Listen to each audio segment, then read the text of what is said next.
Hello, my dear friends. Today I'll be covering governance issues and challenges that forms part of your general elective or political science syllabus. So, without wasting any further time, let's begin. So, as you know, Delhi university mainly PYQ से उठाता है, तो मैंने एक PYQ ऐसा उठाया है जो पूरी एक यूनिट को हमारी कवर करता है. So basically I be covering unit in the form of a question answer form, जिससे आपको नोट्स बनाने की नीड ना पड़े. आप समझते समझते आपके लिए नोट्स जो हैं वो रेडी रहे. एक हर unit I will be making 6 units. एक एक्स्ट्रा यूनिट बना, मतलब 5 यूनिट्स हैं बेसिकली जनरल इलेक्टिव में. तो ये यूनिट जो आपकी है ह्यूमन इन्वायरमेंट इंटरेक्शन, ये आपकी यूनिट 3 का पार्ट है. अगर आप देखेंगे उसमें 2 सब हेडिंग्स हैं. एक है ह्यूमन इन्वायरमेंट इंटरेक्शन, एक है ग्रीन गवर्नेंस. तो इसको मैं 2 क्वेश्चंस में कवर कर दूंगी. एग्जाम में कोई भी क्वेश्चन आएगा, या तो ये आंसर होगा उसका, या फिर इसका दूसरा आंसर होगा ग्रीन गवर्नेंस के लिए. So don't worry, trust the process, and by the end of all the videos, 5-6 videos, you will be thorough with the subject. Okay, so let's begin. Human environment interaction. It refers to the continuous and dynamic relationship between the human societies and the natural environment. So this is very obvious कि human environment interaction का मतलब होता है जो dynamic relation. Dynamic मतलब always changing, continuous and always evolving जो relationship है human society का और नेचुरल इन्वायरमेंट का, जो बोलते हैं ना को डिपेंडेंस है, उस इंटरेक्शन को, उस रिलेशनशिप को हम क्या बोलते हैं? Human environment interaction. Humans depend on, adapt to and modify the environment. ठीक है, ह्यूमन्स डिपेंड करते हैं, अडेप्ट करते हैं, मॉडिफाई करते हैं इन्वायरमेंट. इन्वायरमेंट मीनवाइल शेप करता है human culture, economy, settlement patterns and survival strategies. Important terms, you should write these terms in exam.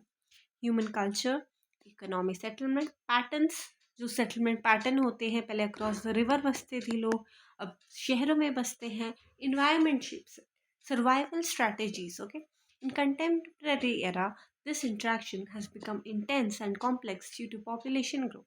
Contemporary era में ये इंटरेक्शन जो है वो और इंटेंस और कॉम्प्लेक्स हो चुका है due to population growth, industrialisation, urbanisation, capitalist development and technological advancement. ठीक है, कंटेम्प्रेरी एरा में जो ये है इंटरेक्शन, ये और इंटेंस और कॉम्प्लेक्स होता जा रहा है क्योंकि इंडस्ट्रियलाइजेशन हो रहा है, अर्बनाइजेशन हो रहा है, कैपिटलिस्ट डेवलपमेंट हो रहा है, टेक्नोलॉजिकल एडवांसमेंट हो रहा है. ये चीज़ें आपको पता ही हैं, ये चीज़ें बस मेंशन करने की ज़रूरत है. इस वजह से इन्वायरमेंट डिग्रेड हो रहा है, क्लाइमेट चेंज हो रहा है, रिसोर्स क्राइसिस हो रही है. ओके, रिमेंबर, अर्बनाइजेशन, इंडस्ट्रियलाइजेशन और कैपिटलिस्ट डेवलपमेंट. ठीक है, ICU, इंडस्ट्रियलाइजेशन, कैपिटलिस्ट डेवलपमेंट और अर्बनाइजेशन. फिर ICU, टेक्नोलॉजिकल एडवांसमेंट, ICUT. ये 4 पॉइंट भी तुमने लिख दिया, बहुत है. पॉपुलेशन ग्रोथ भी है, but 4 are more than enough. इनसे क्या हो रहा है? इन्वायरमेंटल डिग्रेडेशन हो रहा है और रिसोर्स क्राइसिस हो रहा है. ये छोटी छोटी चीज़ें होती हैं, ये अगर एक रिमेम्बरिंग, रिकॉल करने की स्ट्रैटेजी होती है. You can adopt these things in your exams. Basic nature of human environment interaction.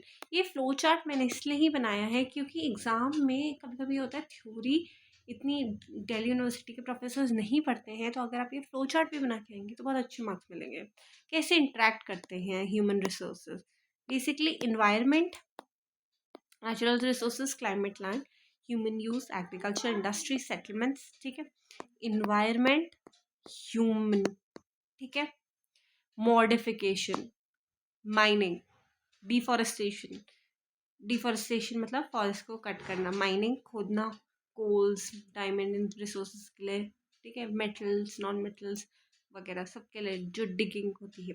Pollution cause कर रहा है. इन्वायरमेंटल इम्पैक्ट क्या हो रहा है? क्लाइमेट चेंज हो रही है, बायोडाइवर्सिटी लॉस हो रही है, feedback on humans, disasters, health issues, migration. इसको एक आप सर्कुलर फॉर्म में भी बना सकते हैं कि इन्वायरमेंट को आपने यहाँ रखा, human use, modification, environmental impact, feedback on humans. But circular form में अगर आप करोगे तो ये वाला जो चीज़ है इसको कनेक्ट मत करना, इसे मतलब सॉरी, इसको ऐसे छोड़ देना. ये इंट्रैक्शन और यहाँ फुल स्टॉप, इसे मत कनेक्ट करना यहाँ, ठीक है। Ecological dimension. Ecological dimension basically it focuses on how human activities affect the ecosystems. Ecology के डायमेंशन से देखें तो कैसे जो इकोसिस्टम्स हैं, इकोसिस्टम पता है ना, ह्यूमन और इन्वायरमेंट का इंटरेक्शन, ठीक है। ये जैसे ईवीएस ई सब सी सब्जेक्ट होता है, उसमें आपने पढ़ा होगा बहुत अच्छे से, बायोडाइवर्सिटी, नेचुरल साइकिल्स। ये बेसिकली बहुत ही इजी पॉलिटिकल साइंस का सब्जेक्ट है जो ह्यूमन इन्वायरमेंट इंटरेक्शन की बात कर रहा है। मैं बहुत ऑनेस्टली बोलूँ, आपको इसके लिए ज़्यादा कुछ पढ़ने की ज़रूरत नहीं है, कि अगर जनरल नॉलेज अच्छी है तो आप लिख सकते हो। ये वीडियो देखने के बाद आई वुड से कि 2-3 पॉइंट्स ध्यान रखना, मेरे नोट्स ले सकते हो आप ऑब्वियसली, पर 2-3 पॉइंट्स आप खुद के भी याद रखोगे तो आपको बहुत एफर्ट डालने की ज़रूरत नहीं है। कैसे बेसिकली इकोलॉजिकल डायमेंशन से जो ह्यूमन एनवायरनमेंट इंट्रैक्शन है वो इफेक्ट होता है, इकोसिस्टम, बायोडाइवर्सिटी, नेचुरल साइकिल्स। की एस्पेक्ट्स क्या है इसकी? डिफॉरेस्टेशन है सबसे बड़ा, जो इकोलॉजी को हमारे यहाँ अभी हैम्पर हो रहा है, number of trees are being chopped off, biodiversity का लॉस हो रहा है, climate change, pollution of air, water and soil, ठीक है। ये कुछ कुछ एग्जांपल्स हैं। Amazon deforestation for agriculture, melting of glaciers due to global warming, ocean acidification from industrial waste. You must have read all this. Critic का review क्या है? Garrett Hardin, remember his name, GARR, double T, spelling बहुत mistake होती है, Hardin. He says that individuals acting in self-interest destroy shared resources. Trees are not for you and me only, they are for every person existing on the earth, each individual existing here. So individuals always, we act in our self interest and we destroy what is meant to be shared. So I have even told you harden is equal to common crisis. How, it's hard to share things. So remember Hardin said कि shared resources जो हैं वो individuals हमेशा exploit करते हैं, hard to share, okay. Unchecked human exploitation leads to ecological imbalance, threatening human survival itself. So जो unchecked human exploitation है, it leads to what? Ecological imbalance, threatening human survival itself. What is the economic dimension of it? The economic dimension examines how production, consumption, and development models influence the environment. What are the key features? कि in economic dimension के क्या होते हैं? Resource extraction, industrial growth, capital expansion, consumerism. Example, mining causing degradation, industrial pollution in urban centers, overuse of fossil fuels. Now, critic Karl Marx, आपको पता होगा ये Marxist theory के हमारे जो है, he says that capitalism, ठीक है, he creates a metabolic rift. I'm so sorry, I said Marxist. He was a promoter of capitalism. ठीक है, he creates a metabolic rift between humans and nature. पैसे का लालच, ये पैसे, कैपिटल, ये मनी कमाने का जो लालच है, what does it does? It creates a rift between humans and natures. What kind of rift? A metabolic rift. तो एम से याद रखना, metabolic rift, Marx, okay. Economic growth without environmental limits leads to unstable development and inequality in resource distribution. जो economic growth है, अगर उसमें environmental limits ना लगे तो वो सस्टेनेबल की जगह अनसस्टेनेबल डेवलपमेंट को लीड करता है, और ऑब्वियसली इनइक्वालिटी हो जाती है resource distribution, right. Social and cultural dimension. Human environment का जो ये इंटरेक्शन होता है, तो बोलते हैं ना कोड डिपेंडेंस होता है इनका आपस में, ठीक है, वो शेप किससे होता है? By culture, by traditions, by beliefs, by social practices. ये जो बीच का वेन डायग्राम जैसे बोलता है, ये शेप करता है cultural, traditions, beliefs and social practices, human environment interaction. की पॉइंट्स है indigenous knowledge system, sacred groves and reverse, sustainable traditional practices, Bishnoi community protecting trees, tribal shifting, you know ना दिस इंसिडेंट, इतना डिटेल में वैसे मैं नहीं जाना चाह रही हूँ, टाइम वेस्ट मत करो एग्जाम से पहले. If you want to know, let me know in the comments, I elaborate on it. Tribal shifting, cultivation with fallow periods. Critic का रिव्यू क्या है? मुरे बुकचिन. अब तुम बोलोगे इतने क्रिटिक्स दिए हुए हैं, दो भी लिख के आओगे ना, मोर देन इनफ है. चार इसलिए ही दिए हैं कि चार में से एटलीस्ट दो तो याद रहे. मुरे बुकचिन says environmental crisis is rooted in social hierarchy and domination. Okay, keywords. Bookchin basically books हमारी सोशल रूट्स को फॉर्म करती हैं, तो ही से इन्वायरमेंटल क्राइसिस जो है वो हमारी सोशल रूट्स, सोशल हायरार्की में रूटेड है. Traditional societies often maintain harmonious relationships while modern societies emphasize control and exploitation. Political dimension क्या है? ये तुम समझ रहे हो ना क्वेश्चन कैसे जा रहा है कि ह्यूमन एनवायरनमेंट कैसे इंटरेक्ट कर रहे हैं पॉलिटिकली, इकोनॉमिकली. ठीक है, ये वेरियस चीज़ें हैं. ये अगर एक ही डायमेंशन से, एक ही लेंस से लिख के आ जाओगे तुम नॉर्मल से, तो नॉर्मल नंबर ही मिलेंगे. तब 7-8 से इजी जाएगी. अगर 9 क्रॉस करनी है तुम्हें ऑल साइंस में, 9 इज लाइक अ टास्क. क्यों नहीं आ रहे? क्योंकि तुम ये डायमेंशंस कभी नहीं लिख के आते हो अपने पेपर में. ये डायमेंशंस लिख के आओगे तो definitely paper examiner will be forced कि तुम्हें 9 दे. ओके, पॉलिटिकल डायमेंशन फोकस करती है state policies, governance structures, power relations effect करते हैं जो इन्वायरमेंट को. इन्वायरमेंट से रिलेटेड ऑब्वियसली जो लॉ है वो पॉलिटिकल उसमें आते हैं. Climate agreements, resource governance, environmental justice.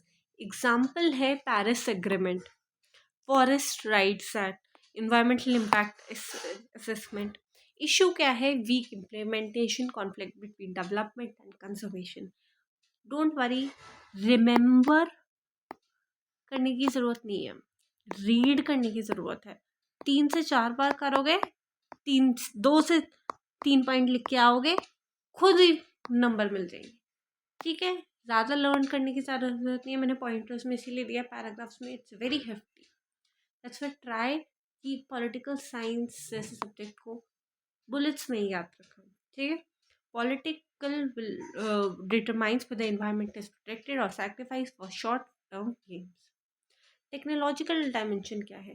Technology acts like a double-edged sword in human environmental interaction. Positive role, renewable energy, waste management, green technologies. Negative role क्या है? Industrial pollution, e waste, over extraction of resources. Remember this point, positive role, negative role. ठीक है, पढ़ लो, एक बार screenshot लेना है ले लो, पढ़ लो. ठीक है, फ्लो चार्ट क्या है? Technology, faster interact extraction, over use of resources, environmental degradation, evaluation. Technology without ethical control accelerates environmental crisis. Developmental dimension. Development determines how humans prioritize growth versus sustainability. Types क्या है? Unsustainable development, sustainable development. ये sustainable development तुम पढ़ते आए होंगे. Sustainable development, इसके goals, ये basically society को बैलेंस करना चाहती है, एक इक्विलिब्रियम में रखना चाहती है कि ना हम ज़्यादा ही वो हो, माइनिंग कर रहे हैं, डिफॉरेस्टेशन कर रहे हैं, ज़्यादा ही नेचर को एक्सप्लॉइट कर रहे हैं, और ना हम बिल्कुल ऐसे हो जाए कि नेचर को बिल्कुल ही प्रोटेक्ट किया हुआ है, हम नेचर का यूज़ ही नहीं कर रहे हैं. ठीक है, बिल्कुल ही हम आदिवासी टाइप्स हो गए, ऐसे भी नहीं. तो this sustainable development tries to keep a balance. तो डेवलपमेंटल डायमेंशन के अकॉर्डिंग हमें एक सस्टेनेबल डेवलपमेंट करने की ज़रूरत है कि ह्यूमन की ग्रोथ भी हो, इन्वायरमेंट भी प्रोटेक्टेड रहे. इस डायमेंशन को ये बताती है. टेक्निकल में जैसे था कि कैसे बता रहे हैं, टेक्निकल में जैसे था कि पॉजिटिव भी साइड है, नेगेटिव भी साइड है. कैसे? नेगेटिव साइड क्या है? इंडस्ट्रियल पोल्यूशन है, ई वेस्ट है, इलेक्ट्रॉनिक वेस्ट है, और ज़्यादा ही रिसोर्सेज को, जैसे अरावली हिल्स को बोल रहे हैं खोदे जा रहे हैं, ओवर एक्सट्रैक्ट कर रहे हैं रिसोर्सेज का. पॉजिटिव साइड में क्या है? रिन्यूएबल एनर्जी मिल रही है, वेस्ट मैनेजमेंट हो रहा है, ग्रीन टेक्नोलॉजी आ रही है. सिमिलरली इसमें भी है, हर चीज़ की 2 डायमेंशन है. अनसस्टेनेबल डेवलपमेंट है या सस्टेनेबल डेवलपमेंट है. नाउ क्रिटिक है Donella Meadows. He says that unlimited growth on a finite planet is impossible. एक ही planet है, उसमें तुम चाहते हो कि एक अनलिमिटेड ग्रोथ हो, हम पूरा ही लूट लें, जिसे बोलते हैं colonizing वाली थिंकिंग। तो that is not possible on a finite planet, this is not possible. Evaluation क्या है? Development must integrate environmental limits, intergenerational equality, and social justice. Everything, if done in limits, is good. Okay, the same thing applies here. Ethical or philosophical dimension. This dimension asks moral questions about humanity's relationship with nature. Anthropocentrism, ecocentrism, intergenerational responsibility. ये बताता है कैसे you know humanity का relationship nature से कैसे correlated है। Anthropocentrism, ecocentrism, these are देखो, anthro means human, I hope you know this, if you don't remember it. And eco means nature. ठीक है, ये बता रहा है कि कैसे ह्यूमन का जो रिलेशनशिप है उसमें मॉडर्न मॉडर्न पर्सपेक्टिव भी है, एक इंडियन पर्सपेक्टिव है, और एक सबसे ग्रेटर जो बोलते हैं ना ह्यूमन मोरालिटी का पर्सपेक्टिव है, वो पर्सपेक्टिव की बात कर रहा है। बोलते हैं ना इंटरजनरेशनल पर्सपेक्टिव, कि अपनी जनरेशन के लिए बचा के रखो ये चीज़ें। ग्लेशियर्स पिघल रहे हैं, इस पे मीम्स भी बनते हैं कि ग्लेशियर इन जनरेशन के लिए हम बचा के रखिए, वही वाली चीज़। नेचर को इंडियंस प्रकृति, प्रकृत संस्कृत वर्ड है, पर प्रकृति से मानते हैं, nature as mother, you know harmony rather than domination. Indians believe कि there should be instead of controlling everything, there should be harmony. So obviously ethic shapes the long term sustainability. अगर मैं किसी चीज़ को अपनी माँ से एसोसिएट कर रही हूँ, I think twice before exploiting it. ठीक है, so more than laws alone, ethics also frame it. Basically quick summary: ecology, ecosystem and biodiversity, economic production and consumption, social culture and traditions, ठीक है, political policies and power, technology, tools and innovation। ये एक gap होना था यहाँ, wait a minute, देखो ये ऐसे ऐसे, ये थोड़ा सा वो हिल गया। ठीक है, तो ये जो डायमेंशन है, इकोलॉजी, ई से ट्रिपल ई याद रखना है, इकोलॉजिकल, इकोनॉमिक और एथिकल। फिर सोशल पॉलिटिकल, ठीक है, सोशल पॉलिटिकल, टेक्नोलॉजिकल और डेवलपमेंट। और क्रिटिकली एनालिसिस और एक कंक्लूजन शॉर्ट सा मैं बता रहा हूँ तुम्हें: human dominance has replaced coexistence. Very true. humans have become so dominated that coexistence वाला फैक्टर खत्म हो जाता है। Economic greed overrides ecological balance. जो इकोनॉमिक ग्रीड है वो हमारा जो इकोलॉजिकल बैलेंस होना चाहिए उसे डिस्ट्रॉय करती है। Governance is often reactive not preventive. Pollution बढ़ गया दिल्ली का, अब कुछ मेजर लेने का सोचेगी गवर्नमेंट, अभी तक सोचे नहीं है, रिएक्ट कर रही है।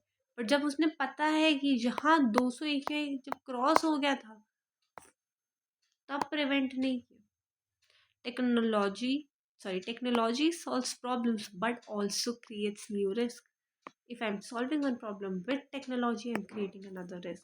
Human environment interaction is multidimensional. Ecology, economic, ठीक है, all of these things are connected. So these are, multidimensional. The present environmental crisis reflects imbalanced human actions, not environmental failure. जो प्रेजेंट इन्वायरमेंट की crisis है, वो human actions की imbalance depend करती है, ना कि इन्वायरमेंट का फेलियर। कि इन्वायरमेंट ऐसा नहीं, इन्वायरमेंट फेल हो गया अब देने में चीज़ें, वो इम्बैलेंस की इन्वायरमेंट में कुछ चेंजेस आ रहे हैं, वो ह्यूमन एक्शंस का रिफ्लेक्शन है। तो एक सस्टेनेबल जो फ्यूचर है वो रिक्वायर करता है एक रिस्पॉन्सिबल गवर्नेंस, डेफिनेटली एक इंक्लूसिव डेवलपमेंट, ठीक है, सबको इंक्लूड करता हुआ डेवलपमेंट, ठीक है, from the most vulnerable society का section to the most rich section, सबको इंक्लूड करके चलना, that's beauty. Ethical environmental values, कैसे एथिकल कि इन्वायरमेंट को प्रोटेक्ट किया जा सकता है। मैंने भले भी लॉ बना दिया कि यहाँ पे गाड़ी पार्क मत करो या ये पेड़ मत कट करो, लेकिन जब तक मेरे एथिक्स में वो चीज़ नहीं आएगी तब तक laws are of no use. They are just a piece of paper that I need to abide by, but I won't abide until my own law right allows me to. Respect for ecological limits. If the limit is that you can extract only 1 ton every month or every week, then follow by it. Don't exploit it. Only by restoring balance, harmony, and responsibility can humans ensure long-term survival and sustainability. Only by only by being responsible ourselves, we can restore this harmony and ensure the sustainability. So use these keywords, flowcharts, critic codes that I've told.